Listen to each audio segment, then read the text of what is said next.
You with the boy downtown of it.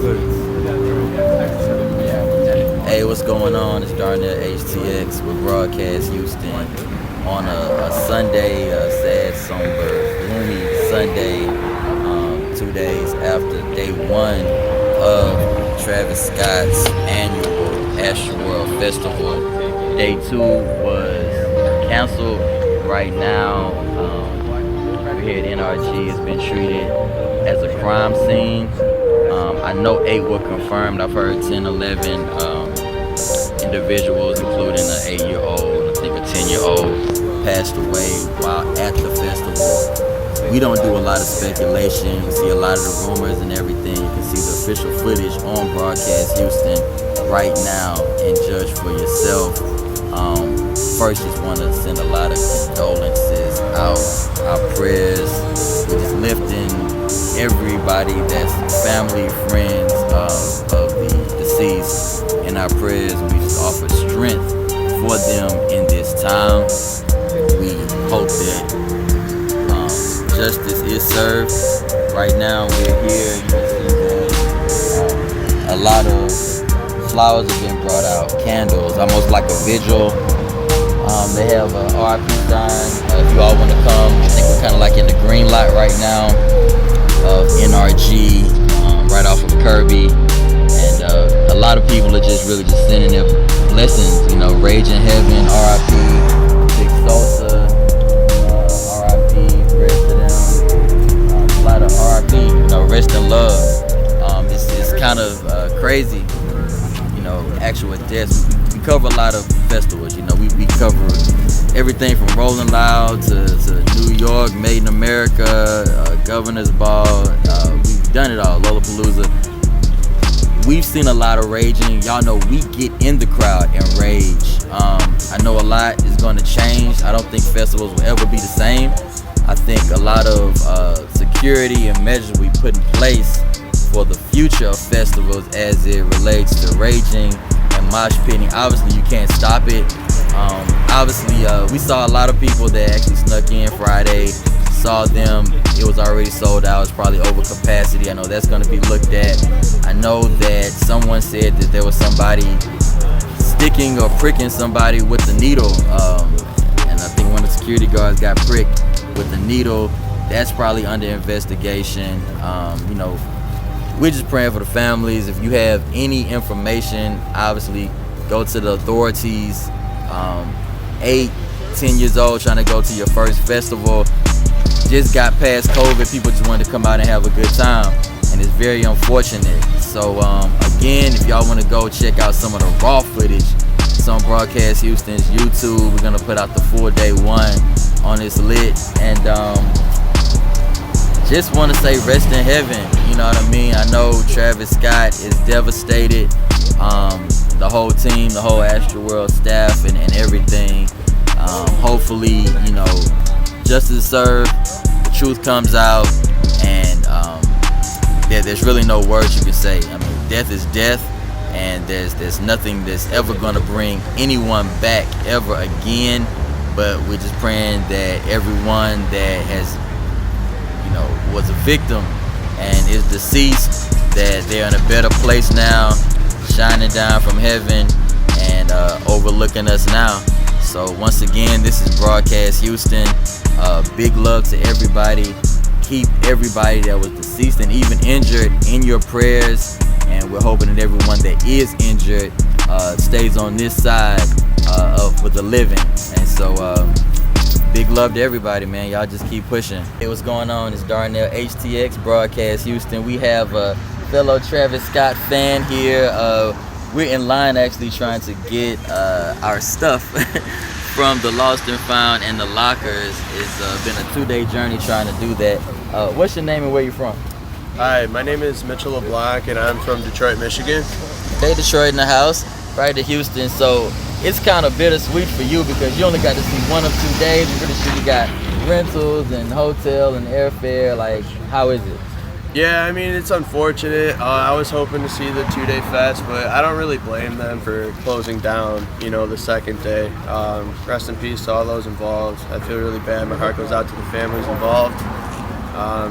But yeah, I honestly don't think Travis is a bad guy. He put on this whole event for, you know, that charity he's been raising for and stuff like that. I hope the best future for him too, and hopefully they can get things solved out here. Yeah, he definitely put on the whole week. It was a lot of charity events on the Cactus Jack Foundation. We filmed a couple of those. Deep question.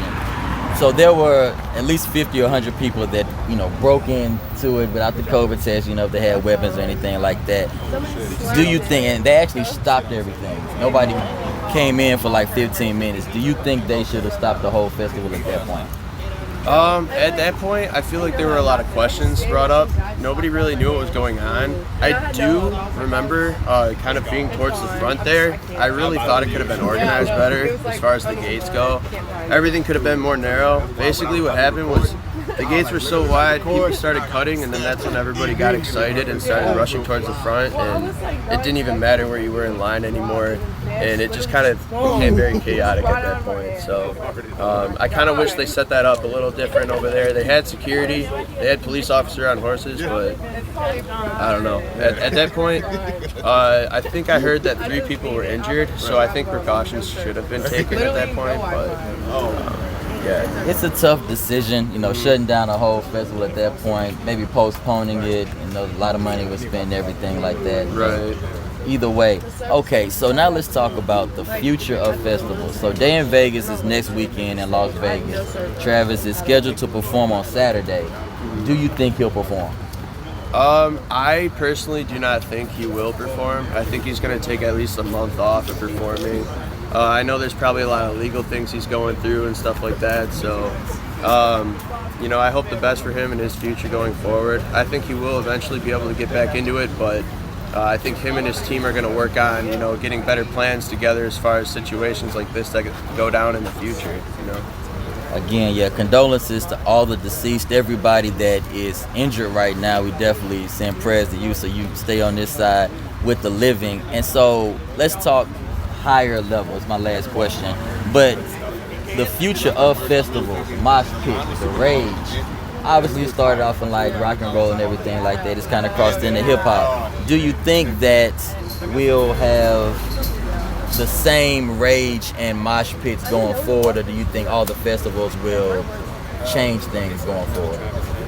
Well, I think especially the entire nation seeing something like this go down, I think a lot of people, even in the crowds themselves, are going to know how to go forward about this and take precautions about even being that close. You can walk. Yeah, for sure. And yeah, I definitely do think staff's gonna help to do and put things into place, you know, where things won't happen like this again. Because I've been to concerts like this in the past where, you know, people describe it's like being lost at sea kind of when you're up there. Like, there's no way of even getting out when you're something like that close. And once you're committed, you're committed. Yeah, like once people are pushing every direction, it's almost hard to get out. I knew that going in, so me and my friends kind of stood back a little bit. We kind of knew the situation. I didn't think it was going to be this bad, but yeah, I think there will be a change going forward for sure. And another one, okay, so from what I've heard so far, one of the deceased was 8 years old, another was 10. At a festival like this, I'm not sure about legal guardians and everything like that. Do you think that's too young to go to a raging mosh pit concert? Oh yeah, 100%. My friends and I were all talking about this after. We think all these festivals should at least be 18 plus, 21 plus, something like that, because hearing about somebody who's 10 years old in there, half my size, half my weight, like I can barely hold my own in a situation like that. I can't imagine what that's like for somebody that age. So going forward, I do believe these events should be 18 plus. Okay, for sure. Last question this time. So we're rolling out Miami, and I kept hearing the owners at the end. They were like, "Take care of each other, take care of each other," and I was like, "Why does he keep saying that?" But now it makes sense. So some people put the blame on Travis, some people put it on security. How much part does take care of each other within the mosh pits? How much responsibility do the fans have for the fans? I mean, they have a great responsibility, and I think that's something that nobody really knows going in. You know, we see all the staff around us, we see all the police, we see the performers, we feel like we have people who have our backs. And I do think it needs to be promoted a little bit more that everybody needs to watch out for the person next to them. It's very important. I know when I saw people fall here and there back then, I would try to help them up and, you know, get people together with me to help do that, because I've seen situations like that before. And I just think a lot of people went in not really knowing, you know. So there is a greater responsibility that people take when they go into situations like that in the crowd. Man, nice talking to you. I'm Darnell with Broadcast Houston. Where you from right now? If you want to shout out to Michigan, you can.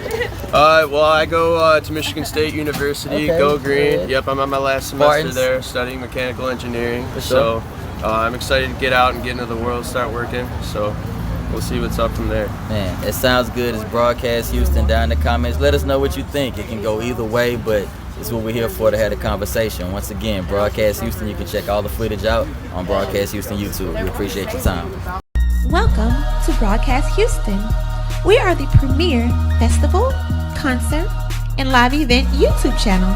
If you are a lover of music, sports, or the arts, we would love to have you as a subscriber. Drop us a line and let us know which artist or event you would love to see next.